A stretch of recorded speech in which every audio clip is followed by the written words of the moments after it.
baby. Good morning, beloveds. I got one cat on the couch and the other one sitting in the sunshine on the floor. And I'm not going to have my thoughts together. The celebration of Ruth's life yesterday was beautiful. And while it was long, it didn't feel long because it moved along beautifully. Everybody was heartfelt. And I must say that if you want to know if you've done a good job with a memorial, I think that the best indication is when the son-in-law gets up and says, well, I was going to say this, but y'all did. I had all these things that I wanted to tell you about Ruth, but y'all said it all. And so what I'm here to do is say thank you. Thank you for being there for her, being her spiritual community. Thank you for loving her as much as we did. And it was just sweet. It was just sweet. So, yeah, it was wonderful. And today, it is February 12th. We have a very specific title. So I think this is an instruction one, how to do this. Because February 12th, our title is Praying for Children. And it's the same author that did Praying for Teenagers. So this should be interesting. It's Craig Carter. First quote is, be ye doers of the word and not hearers only. And that is James 1:22. And then the second quote is, it is the business of the practitioner to realize that there is no mental influence operating through the child except a belief in perfection. And that is Science of Mind, page 211. The important thing to realize is that your child is a child of God. They came to and through you, but their life is not your making. Divine intelligence within this child can do anything that needs to be done and is endeavoring to do it now. Give your recognition only to God life. Regardless of the outer appearance, know that the life within your child is God's life, individualized. This life is subject to no law other than its own perfection. Accept this perfection in and through your child right now. Remember that your child responds to the atmosphere you create in your home, to your emotions of love and hate, joy and anger, to the good as well as to the bad. You may need to heal yourself, perhaps, of an unconscious expression of negative emotions. Otherwise, your child will continue to be subject to illness or difficulty. I accept right now the absolute wisdom and love and peace that makes me a true channel for God's complete expression in our home. I let whatever needs healing in me to be healed so that nothing remains in my consciousness that hinders my child's happy experience in living. Now I'm going to see if I can get my child, which is a four-legged with fur, to give me my hand back. Nope. I lightly tugged and he held harder. Okay. That quote from Science of Mind. It is the business of the practitioner to realize that there is no mental influence operating through the child except the belief in perfection. It would actually be very helpful if a lot of parents would recognize that.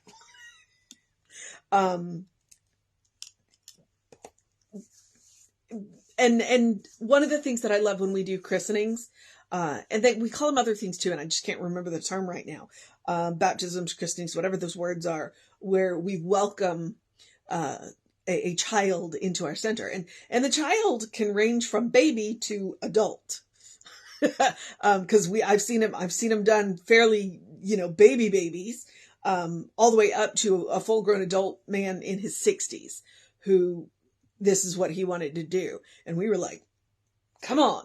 But in that, he does a poem from Rumi where he reminds the parents that their children are arrows.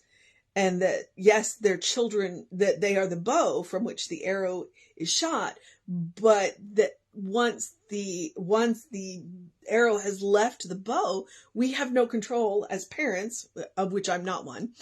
So let me remind you that. We have no control over their flight. all we can do is hope that we have aimed them correctly. We've aimed them in a good direction. We can't control their flight. And when we follow his instructions, which is to recognize the perfection of God's life individualized in that child, then that's the best direction that we can give them. It's like, know who you are. And I do like that he comes back a little bit later, and I'm going to assume he is a parent, where he comes back and says, you know what, maybe what needs to be healed to help your child is you.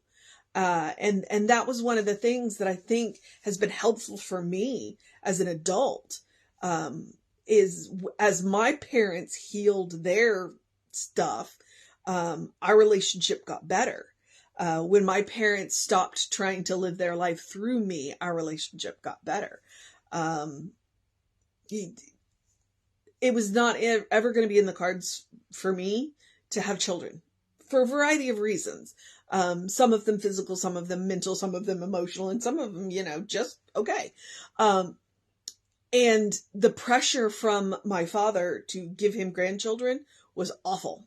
And it made my relationship difficult with him. My mother, on the other hand, and I have an interesting relationship with my mother for multiple levels, but that was one pressure she never had on me. She never pressured me for grandchildren. But then I can give the same grace to my father that when my parents got divorced, my mother still hates my father. And to this day, it still impacts our relationship about how much she hates my father.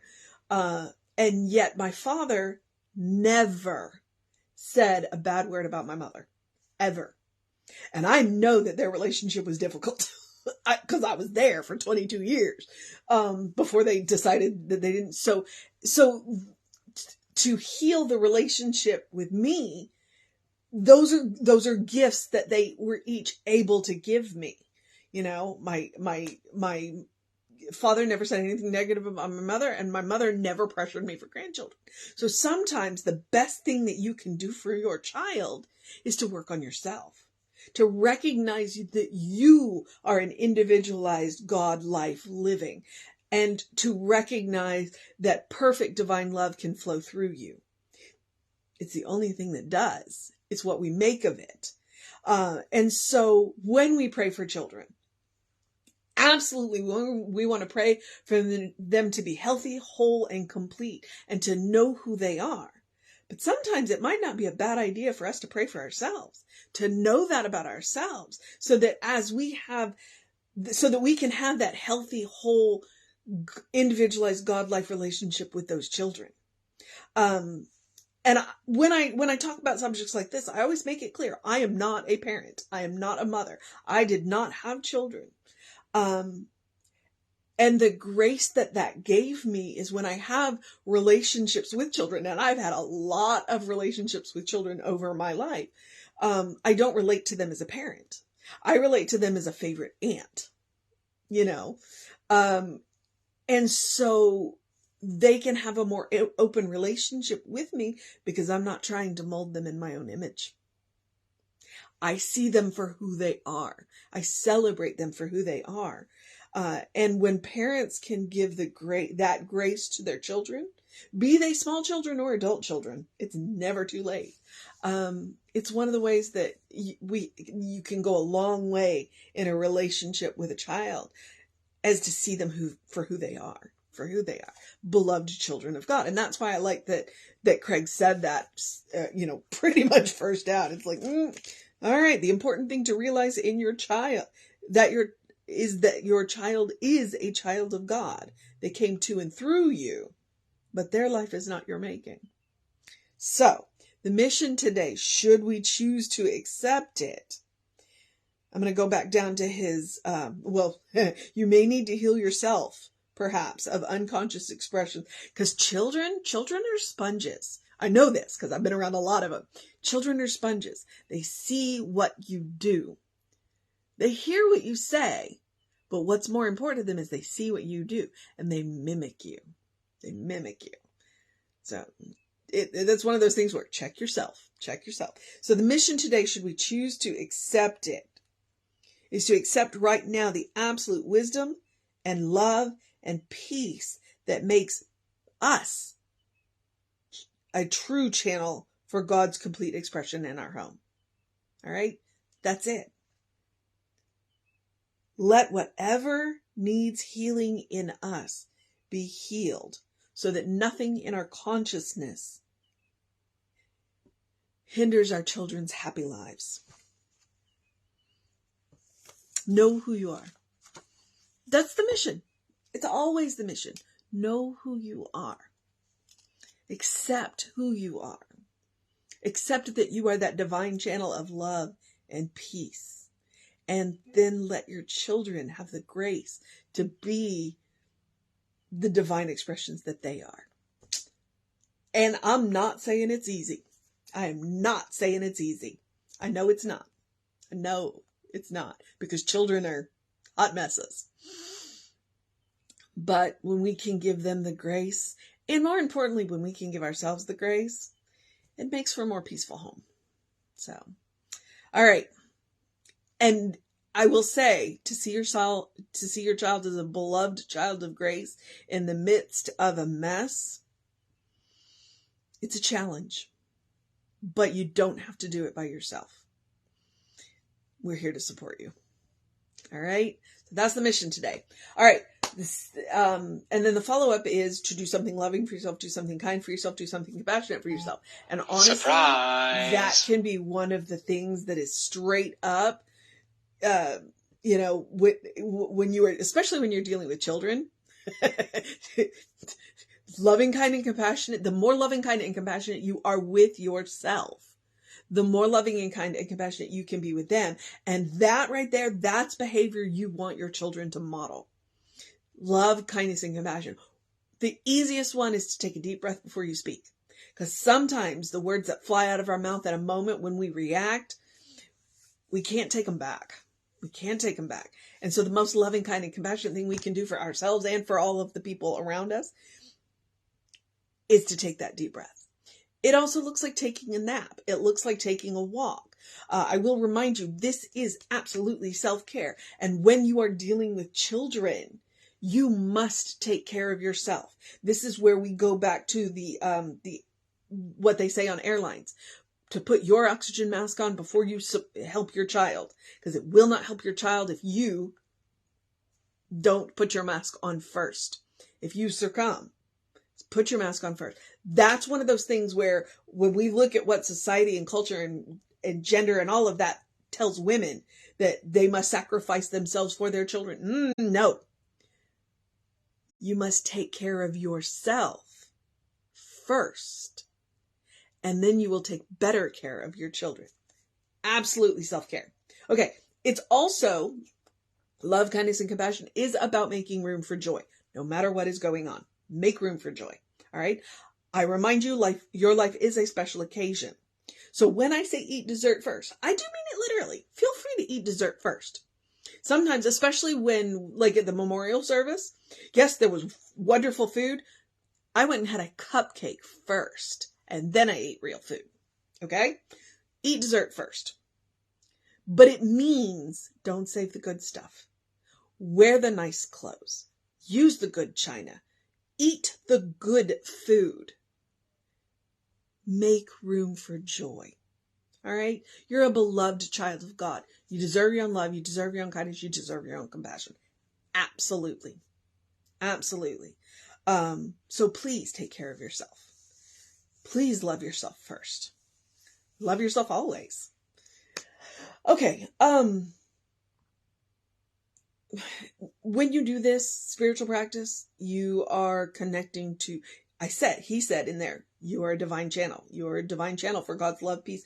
When you do this kind of practice, love, kindness, and compassion, you are connecting to the source of your own being, the infinite source of love, kindness, and compassion. Make that a well-worn path so it is your first response. Default setting, okay? First response, so that you respond instead of react to situations. All right.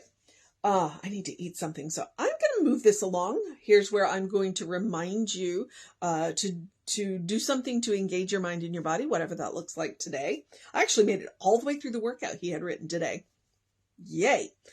Partly because he put the ab work at the beginning. It was good though. It was good. I needed the ab work. Do something, drink plenty of water. Hydration is super important. I know it does make us pee a lot, and the water can have other stuff in it, coffee, tea, what have you. Just hydrate. Brain works better when you're hydrated. And then you can respond instead of react. I do encourage you to get early in your day, bright light.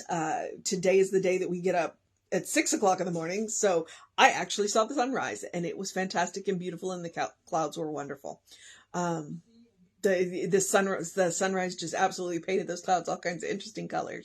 So early in your day, bright light. It's called a circadian rhythm. It is a hormone rhythm, a hormone balance. When you get that early in your day, bright light, it resets those hormones and it helps you to have more energy during the day and you'll sleep better at night.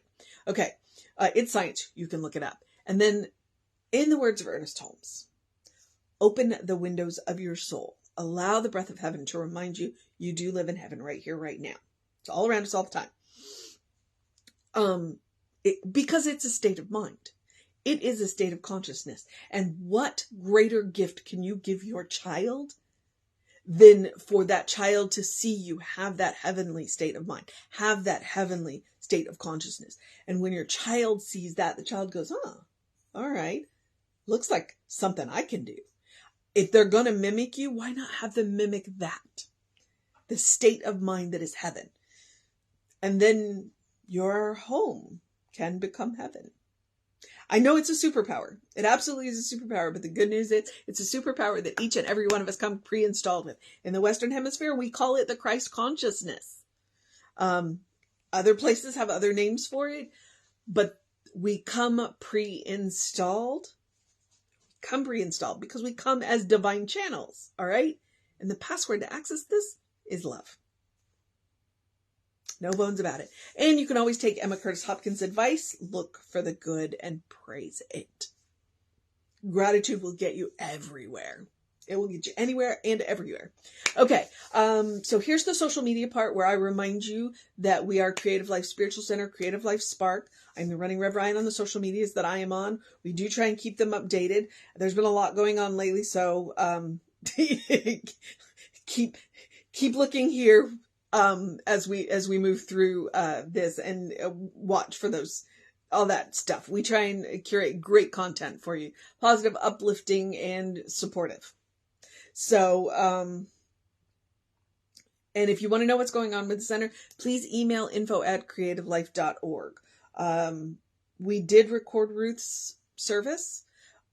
We will make it available, but it will be private, which means you will have to email info@creativelife.org for that link, but give us a little bit of time.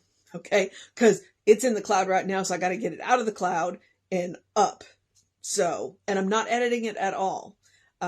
Which is why it's going to be private. YouTube has rules about that kind of stuff. So, music, and we don't want to break those. So, I think that's where I'm at. And yep. Okay. So here's where I will encourage you to have a great day, a wondrous day, a fantastic day, a magical day, an enchanted day, a wonder-filled day, an awesome day, a magic day, a sun day, because it's very sunny out there. It's starting off cool, so it's brisk day. A layer up day, so that you can shed the layers as it warms up.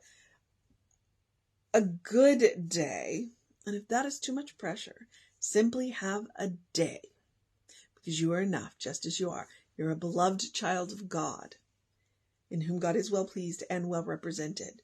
You are a brilliant light. You are a divine spark. You are a divine channel. You are God in action. You are spirit in motion. You are a godling. That is the truth of your being. Practice that and see that in all of the people that you encounter. And life gets that much better. All right. I am going to remind you, Reverend David should be on around 5 p.m. with you. I should be back with you around 9 a.m. tomorrow on Facebook Live. Take care of yourself. Know that you are loved, and I will see you next time.